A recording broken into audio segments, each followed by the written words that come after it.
Pawn Star's guest sells a fake Napoleon letter to Corey Harrison, and it went as expected. Few shows have captured the public's imagination quite like Pawn Stars. With its mix of history, eccentric characters, and high-stakes negotiations, the History Channel series offers viewers a front-row seat into the world of buying and selling rare, valuable, and sometimes bizarre items. At the heart of the show is the gold and silver pawn shop in Las Vegas, run primarily by Rick Harrison, his son Corey Harrison, and the always colorful Austin "Chumley" Russell.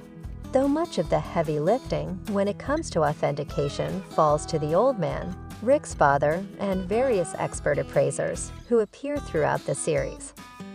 One of the most fascinating tropes of Pawn Stars involves would-be sellers who walk in with grandiose claims about their items, be it a signed Babe Ruth baseball, a Civil War-era sword, or in one memorable case, a letter supposedly written by none other than Napoleon Bonaparte ***. These moments are equal parts suspenseful and educational, often ending in disappointment for the seller, but also serving as an entertaining reminder of just how easy it is to fall for forgeries, especially when dealing with historical artifacts. In this particular episode, the viewer watches as a guest attempts to sell a handwritten letter attributed to Napoleon himself to Corey Harrison. What follows is a textbook example of why expertise, skepticism, and research are critical in the world of antiques, and how even the most confident claims can unravel under scrutiny. The scene opens predictably. A new customer enters the pawn shop, clutching a small folder or envelope, and asks to speak to someone who knows about old stuff. That's usually the cue for Rick, Corey, or Chumley to step forward and hear the pitch. In this instance, the guest, a man in his 50s with a slightly nervous energy, pulls out a yellowed piece of parchment paper, folded neatly and bearing a faded signature. He explains that he found the document among some family heirlooms during a recent estate sale cleanout.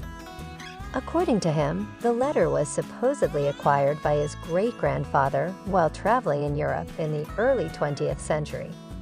He claims the letter was penned by Napoleon Bonaparte the famed French military leader and emperor, sometime in the early 1800s. He places the letter on the counter with a dramatic flourish, clearly expecting awe from the pawnbrokers. Instead, what follows is a calm but skeptical response. Corey, ever the negotiator, takes a look and immediately seems intrigued, but also cautious. As always on Pawn Stars the next step is clear. Call in an expert.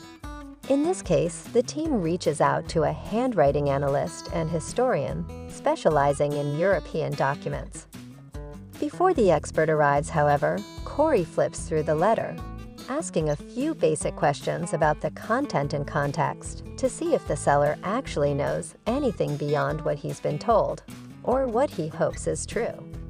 The guest claims the letter discusses troop movements and Napoleon's strategic thinking ahead of a major battle. But when asked which battle specifically, he stumbles. He mentions Waterloo, but then corrects himself, saying maybe it was Austerlitz.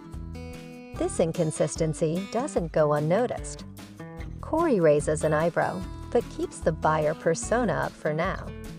Within minutes, the expert arrives.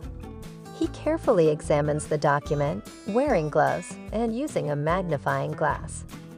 He begins flipping through reference books, showing the camera detailed examples of Napoleon's known handwriting. He compares ink composition, paper texture, folding marks, and most importantly, the script itself. The first issue is the handwriting.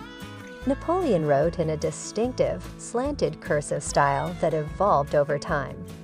The writing in the guest letter doesn't match any verified samples from his later years, which is when the claimed battles took place. Moreover, the strokes lack the precision and rhythm typical of Napoleon's penmanship. Language and spelling anomalies. Another key discrepancy lies in the language used. Napoleon dictated many letters, but those he personally wrote were typically in formal French. The supposed letter uses incorrect grammar and spelling common in modern translations, not period-appropriate usage. Furthermore, certain words didn't exist or weren't commonly used in Napoleon's time. Paper age versus ink oxidation. Experts know that age isn't always obvious just by looking. While the paper may be yellowed and brittle, the ink doesn't oxidize naturally. Modern forgery ink can be artificially aged, but under UV light and chemical tests, the inconsistencies become visible. The ink on the letter appears too fresh for a document of its alleged age. No historical record of the letter. Finally, there's no record of the letter existing in any archive, museum, or historical collection. Genuine letters from Napoleon are extremely well documented. The absence of any trace of this document's existence casts serious doubt on its legitimacy. Even though the item is confirmed as a forgery, the question remains, does it have any value? On Pawn Stars*, almost nothing goes entirely unsold. Sometimes novelty, craftsmanship, or aesthetic appeal can still earn a few $100s, even if the item isn't authentic. Corey acknowledges the effort put into creating the forgery and admits it could be a fun conversation piece or display item. However, he makes it clear that they cannot pay anywhere near what a real Napoleon letter might command, potentially tens or even hundreds of thousands of dollars. After some back and forth, Corey offers the guest a modest amount, perhaps $100 or so, for the item, noting that it will probably only be sold as a replica. Disappointed but resigned, the guest accepts.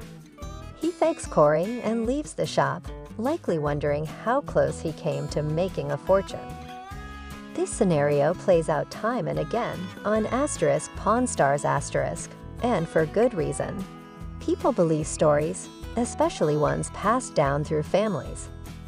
Add in a bit of wishful thinking, the allure of hidden treasure, and the influence of Hollywood portrayals of antique discoveries, and you've got a perfect storm of misplaced confidence. But more importantly, the show serves as a crash course in critical thinking, historical literacy, and consumer protection. Viewers get to watch how experts identify fakes, learning along the way how to spot inconsistencies in signatures, materials, and provenance. The guests on Pawn Stars* aren't always scam artists trying to pull a fast one. Many are genuinely convinced of the authenticity of their items based on emotional attachment or anecdotal evidence. The show handles these situations with a blend of humor and respect, never mocking the sellers but gently correcting misinformation. So what can we take away from this recurring plotline on Pawn Stars? Without a clear chain of ownership or documented history, even visually convincing items can't be authenticated. Collectors and historians rely heavily on provenance to determine whether something is real or not. While digital tools and AI are increasingly being used in authentication, nothing beats having a trained professional with years of experience examine an artifact firsthand. The human eye and knowledge base are invaluable. Even forged items can hold interest for collectors, museums, and educators. Some buy replicas for display, teaching purposes, or personal collections. Knowing the origin and nature of the item is key to assigning it a fair price. Perhaps the biggest takeaway is the importance of questioning extraordinary claims. If something sounds too good to be true, like owning a handwritten letter from Napoleon, it probably is. At its core, Pawn Stars is more than just a show about haggling over expensive trinkets. It's a window into American culture, the love affair with history, and the human tendency to overestimate the worth of our possessions. Each episode tells a story, not just of the object, but of the person holding it. and the dreams or memories attached to it. When a guest walks into the gold and silver pawn shop with a fake Napoleon letter, it's not just a failed sales pitch. It's a lesson in humility, a glimpse into historical sleuthing, and a reminder that truth is often stranger than fiction. And as always, Corey Harrison delivers the final line that perfectly encapsulates the moment. You know what? You brought in a cool piece of history today, just not the kind you were hoping for. Then the camera pans to Chumley, who adds his usual quip. History class must have skipped